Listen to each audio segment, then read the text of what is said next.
Today we are going to see the end-to-end fabric implementation. First, we will see how we are going to get data from the Azure file storage and so on.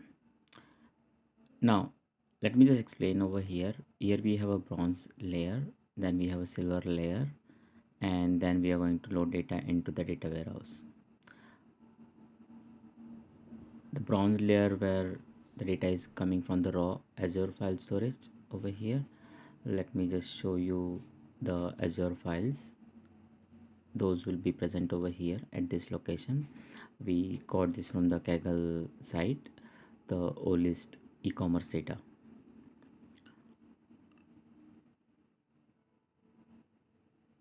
These are 9 files we will be loading. Now first, to load data from raw area to the bronze, we'll be using the notebooks, and now we'll be loading it into the bronze lakehouse.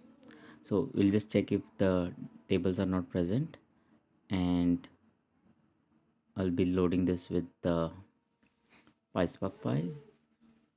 So this will append the data from the raw over here. So even though if we run multiple time, it won't impact. Now once the data will be loaded into raw, we'll be loading them into the silver lakehouse. As you can see, we don't have anything in the silver lakehouse as well as in the data warehouse tables. We don't have any tables. So those are the previous one which was created, but right now we don't have anything.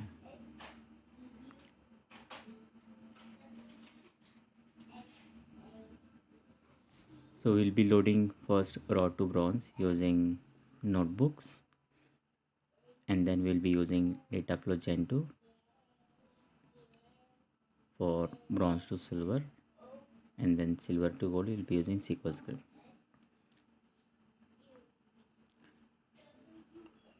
So once the data is loaded, you will be able to see those tables populated on the left.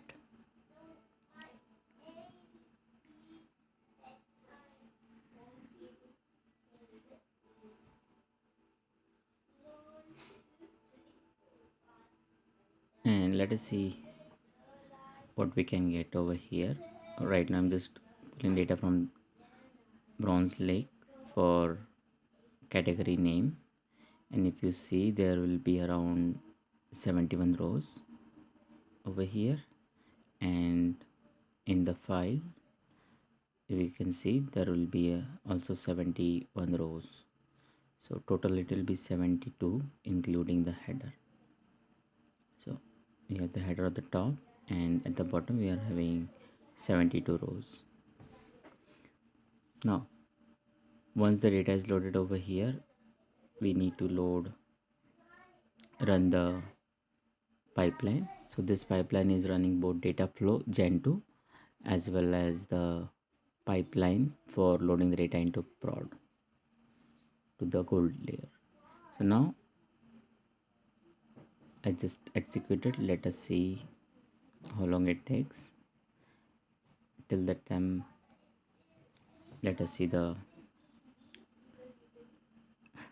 So why I've added wait is because once the data is loaded into the silver table, it creates the silver table, and it needs to have the table to be created before loading into the gold table. So that's why I have just added wait over here, and till the time this is loading, let us see the silver pipeline. So for silver load, we are using the dataflow gen 2. So let me just see what is happening over here. Till the time, let's go and see the gold logic.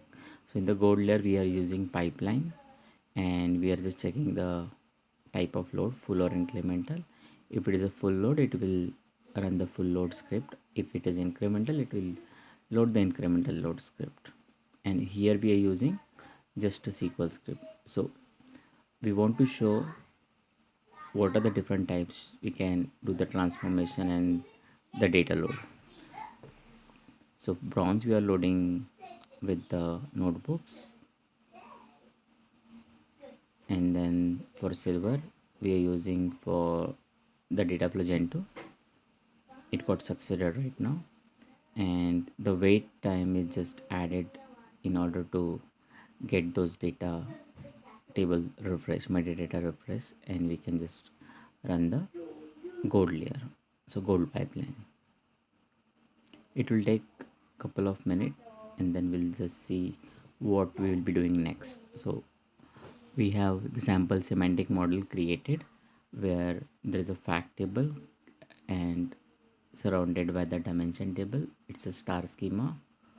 Once the data is loaded into the gold layer, we'll just refresh this particular semantic model and see the report, the sample sales report will be seeing.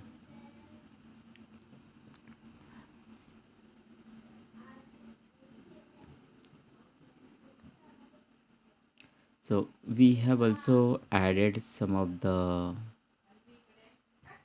logic into the data flow gen 2 for KPIs, as well as we have added some measures in the semantic model. So let's go and see the data flow gen 2.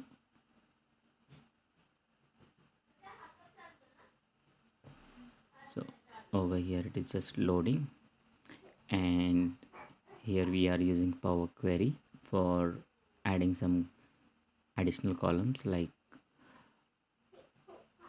KPIs and what is the file name and when it was loaded, so that we can create some track.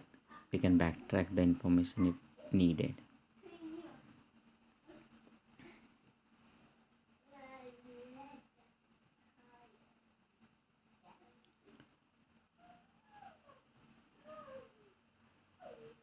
Now let us see.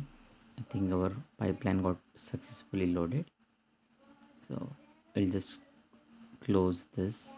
I will just see one or two columns, and we can just close this. We don't need to save this particular data flow gen 2, so I'll just close it over here. I'll not save it right now. And if you see the gold pipeline over here, yeah, over here it has been loaded successfully. Now let us go and refresh the dashboard over here, and let us go into the edit mode in order to refresh. I'll just click refresh over here. It will refresh the data model as well as the data inside it. So we are using the Directlake mode, so we are not actually having heavy semantic model. It will be directly connecting to the source. Now over here, let me just try to refresh and see if it's load properly. As it was the previous view, it got loaded, and we can see the reports.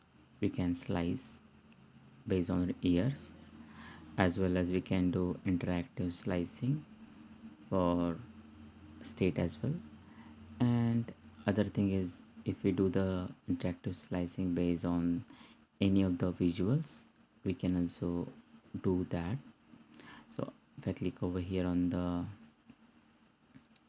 review score 1, why it is low, we can see. Then any other slicing, if you want to do interactive, we can do that as well. So this is very sweet and short demo we have created in order to understand end-to-end logic, what we can do with respect to Fabric. I hope you like this particular video, and please let me know what exactly you want to learn inside Fabric. we are happy to assist you. Thank you.